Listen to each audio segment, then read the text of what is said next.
Business is business. Nothing personal. That's what my best friend said after stealing my company and leaving me with nothing.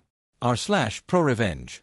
I've been asked to share this story by my therapist, my lawyer, and honestly by the little voice in my head that still can't believe any of it happened.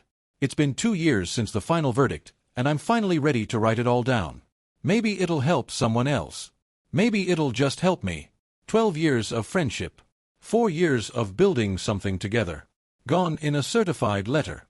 I remember exactly where I was when I got it. Standing in my apartment building's mailroom, still in my running clothes, sweaty and happy because I'd just beaten my personal best on my morning 5K. I saw the certified mail slip and figured it was something mundane. Maybe a tax document, maybe something about the lease.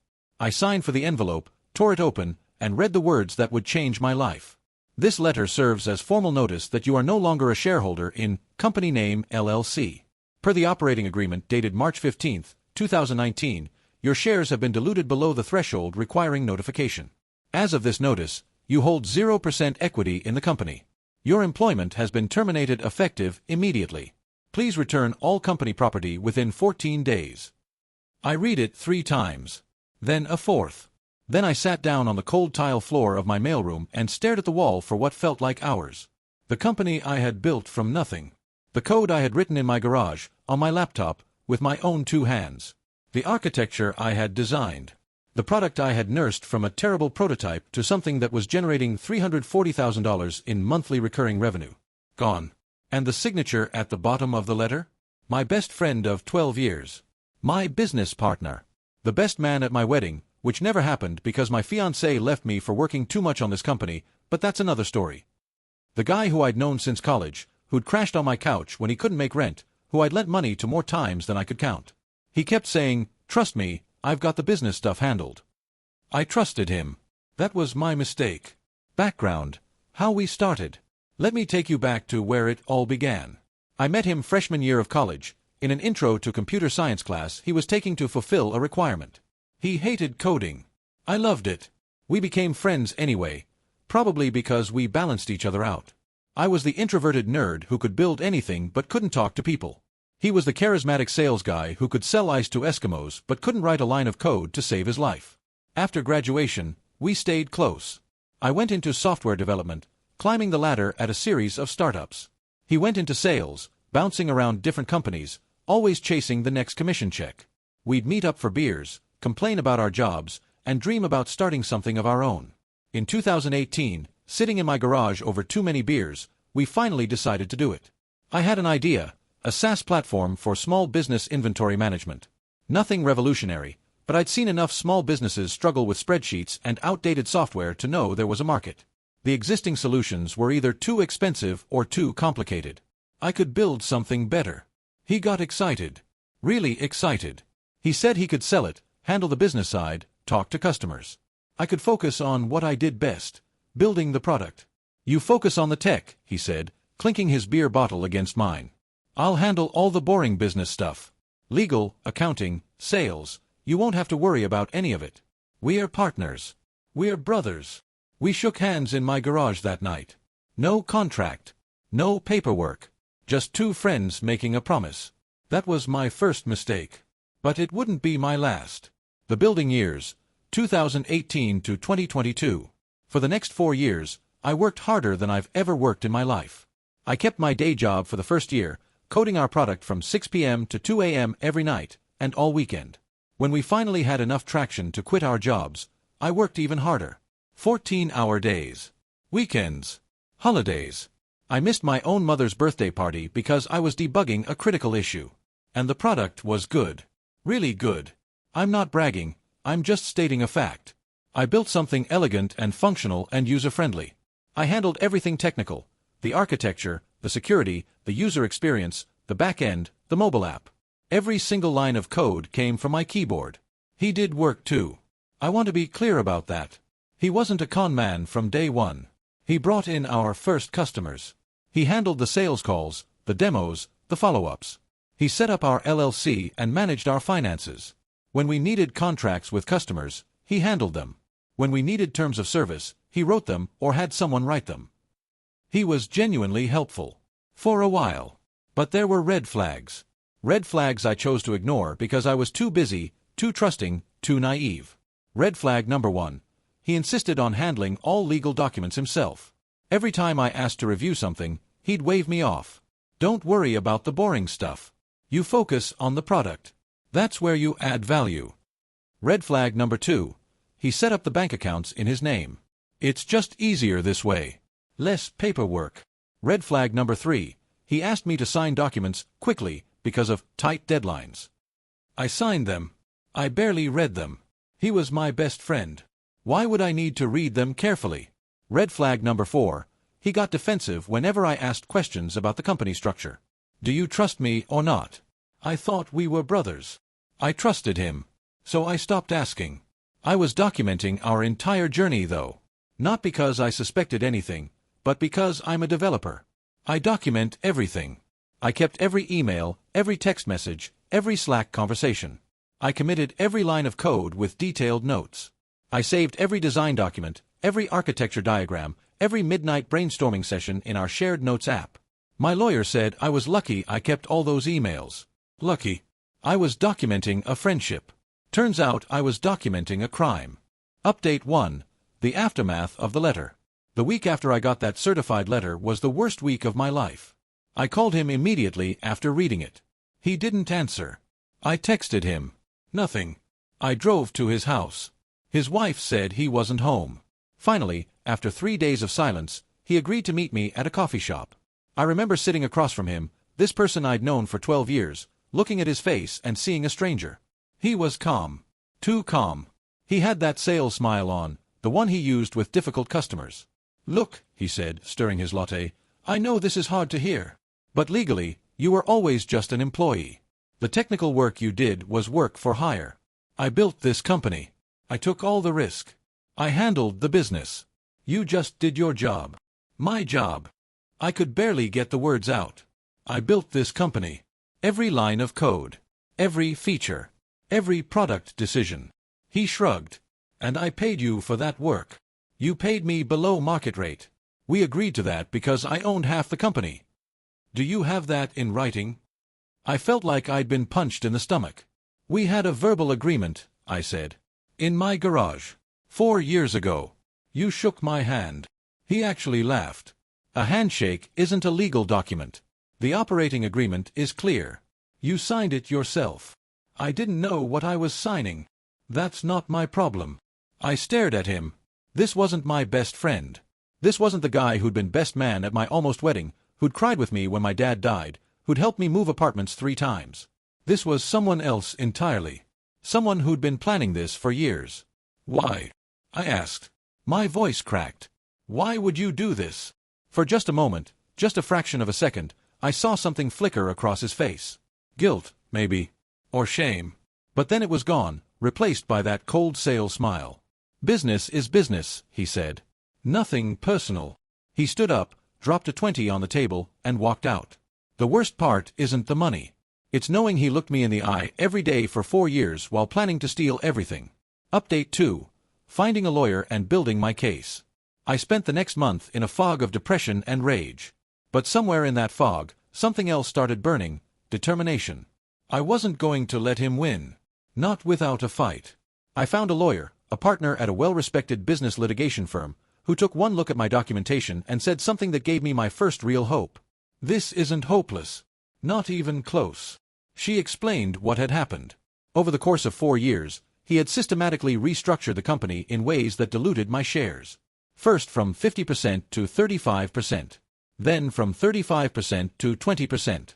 Then lower and lower, until the operating agreement no longer required him to notify me of changes, because I held less than 10%. Every time he did this, he had me sign something. Just a formality, he'd say. Tax purposes. Insurance requirements. Bank stuff. I signed them all. I never read them carefully. I trusted him. But here's the thing about fraud, it leaves traces. And I had years of evidence proving what our actual arrangement was. I had emails where he referred to me as his co-founder and business partner. I had text messages discussing our equal partnership. I had screenshots of him telling potential investors about our company that we started together. I had code commits going back to day 1, proving I built every piece of the technical product. I had witnesses, early customers, freelancers we'd hired, even his own wife, who could testify that he'd always presented us as equal partners. Most importantly, I had evidence that he'd lied to me about what I was signing. Emails where he explicitly said documents were just formalities, when they were actually amendments to the operating agreement that stripped my equity. This is fraud, my lawyer said. Clear as day. He induced you to sign documents through deliberate misrepresentation. The challenge is proving it, but with this documentation. She smiled. We've got a real case. Update 3. The discovery bombshell. The legal process was slow, expensive, and exhausting. For 8 months, we fought preliminary motions. He claimed I had no standing to sue. We proved I did. He claimed the statute of limitations had passed. We proved it hadn't. He tried to get the case dismissed on procedural grounds. The judge denied every motion. Then came discovery. And discovery is where things got really interesting. His lawyers had to produce all company documents, including internal communications. My lawyer subpoenaed everything: emails, texts, financial records, meeting notes. And what we found was damning. First, we found emails to his personal lawyer, not the company lawyer, discussing how to minimize my name as stake and restructure equity to reflect actual contribution. These emails started in 2020, less than 2 years after we founded the company. Second, we found a draft LOI, letter of intent, from a private equity firm, offering to acquire the company for $2.3 million.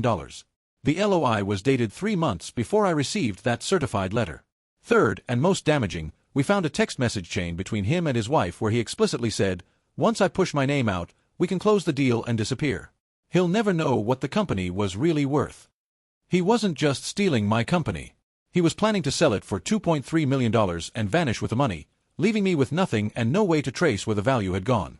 When my lawyer showed me these messages, I felt physically sick. But underneath the nausea was something else: vindication. He thought he was smarter than me. He thought I'd never figure it out.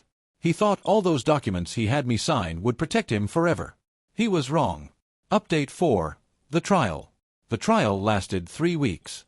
I won't bore you with every detail, but I'll share the moments that mattered.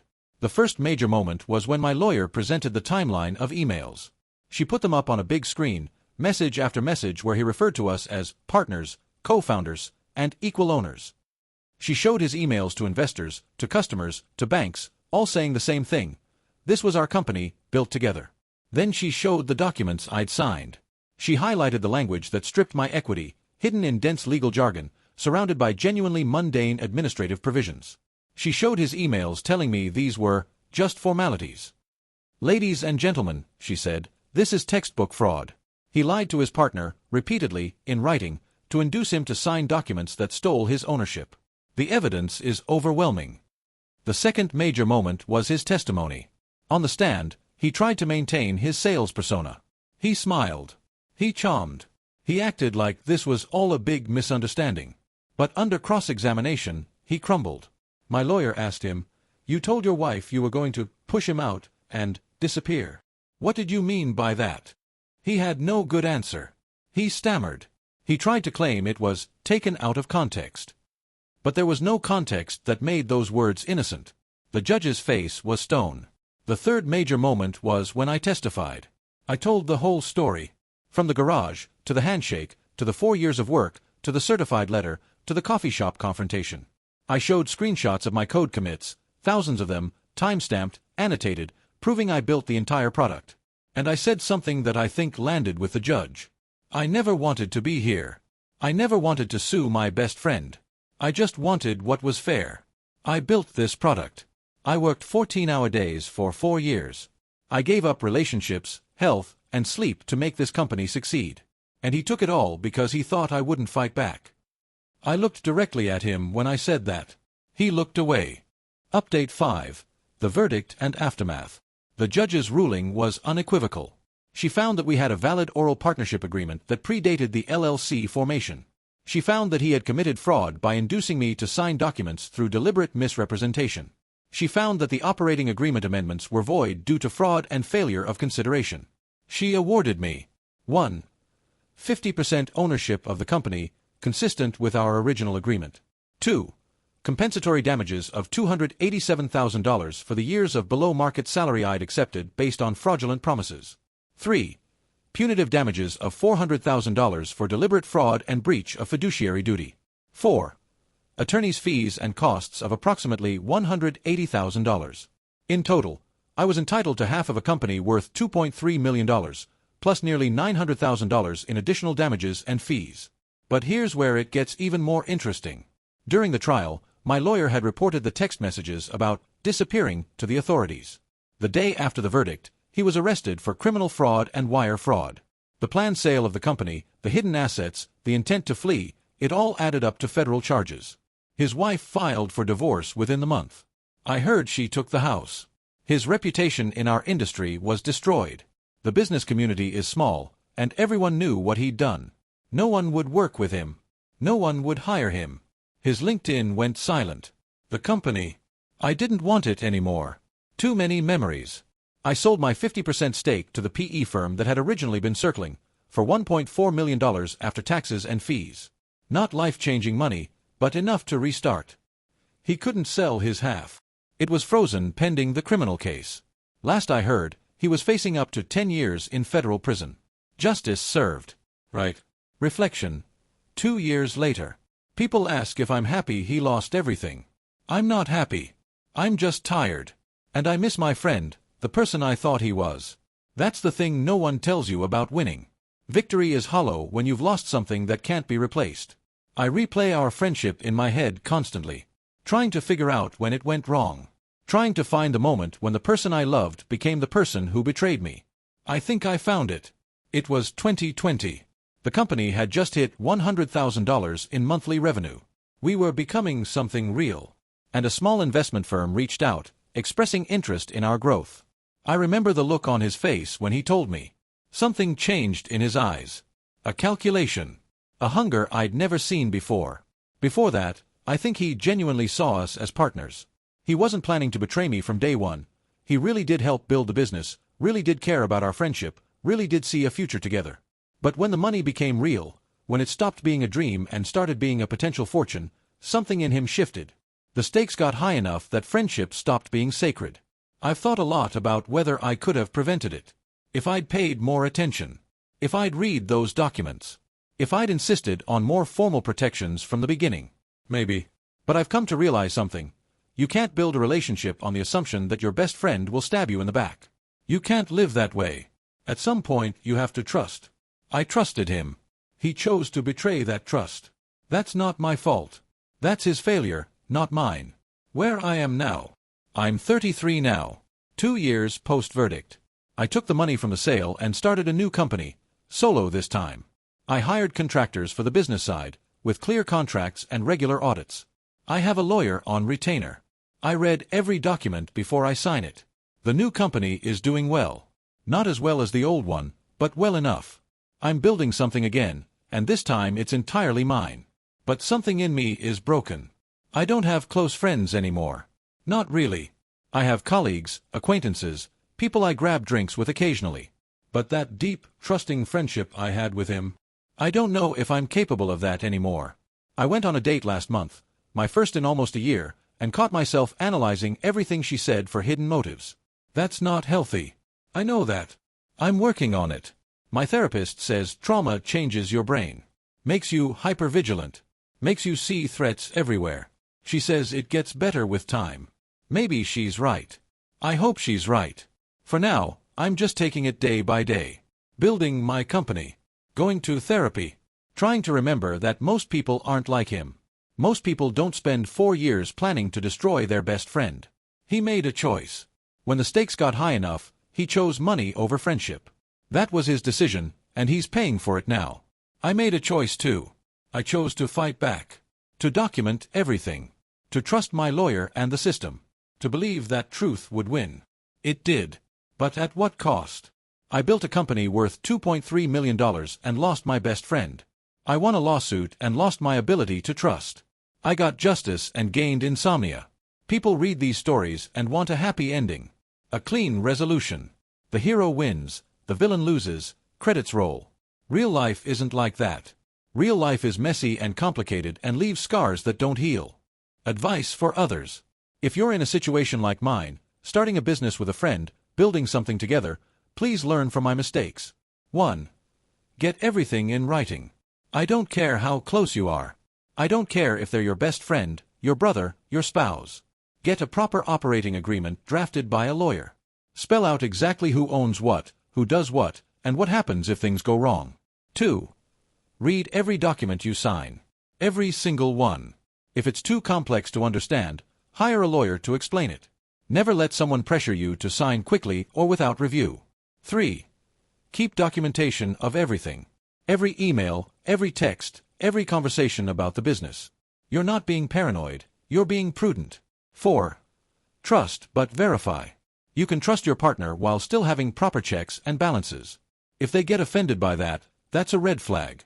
5. Watch for warning signs.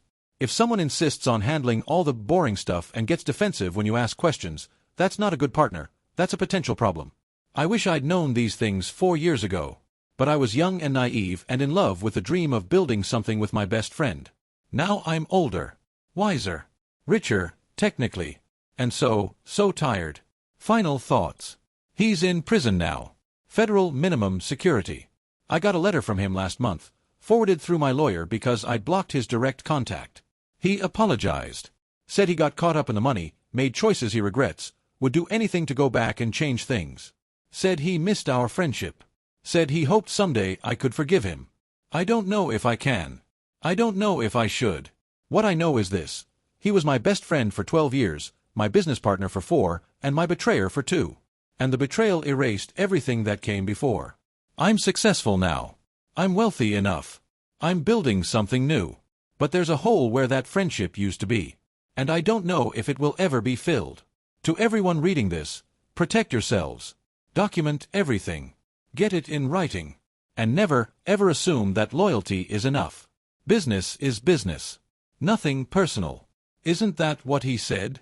Edit. Thanks for all the supportive comments. A few people asked about the criminal case. Yes, he was convicted. Sentenced to 6 years. Eligible for parole in 3.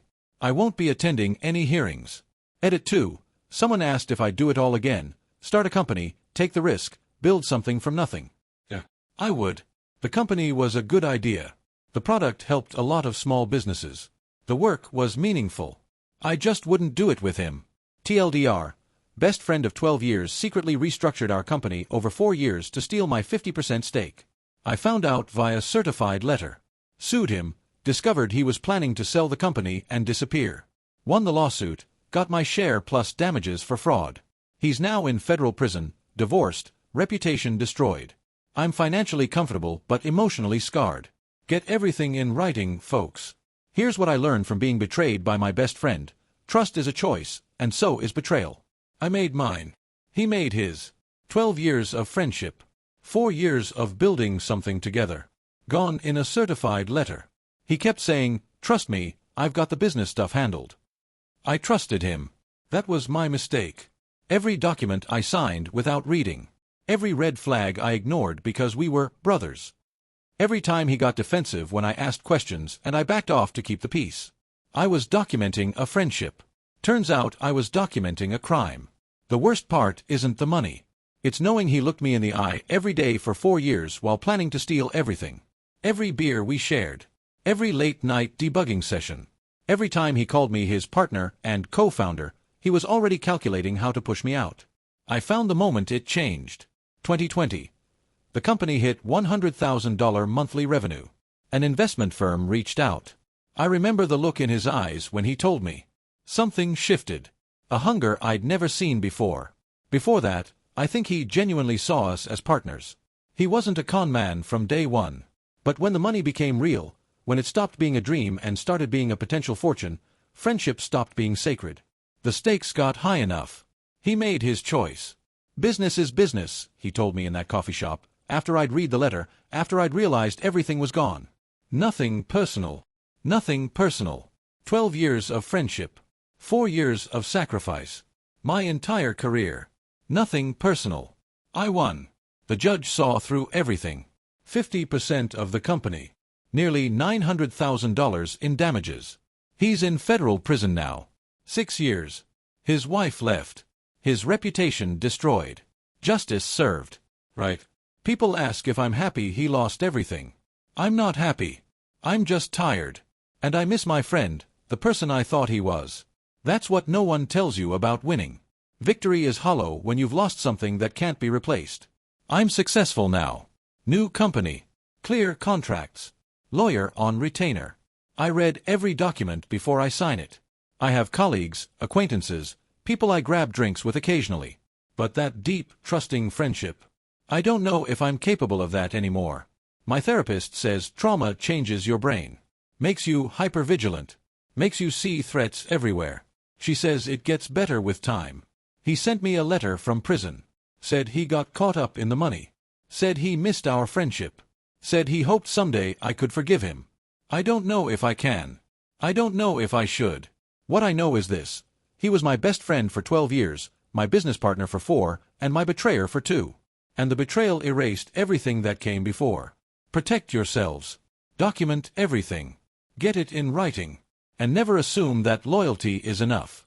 You can't build a relationship on the assumption your best friend will stab you in the back. At some point you have to trust. I trusted him. He chose to betray that trust. That's not my fault. That's his failure. But I'm the one living with the scars.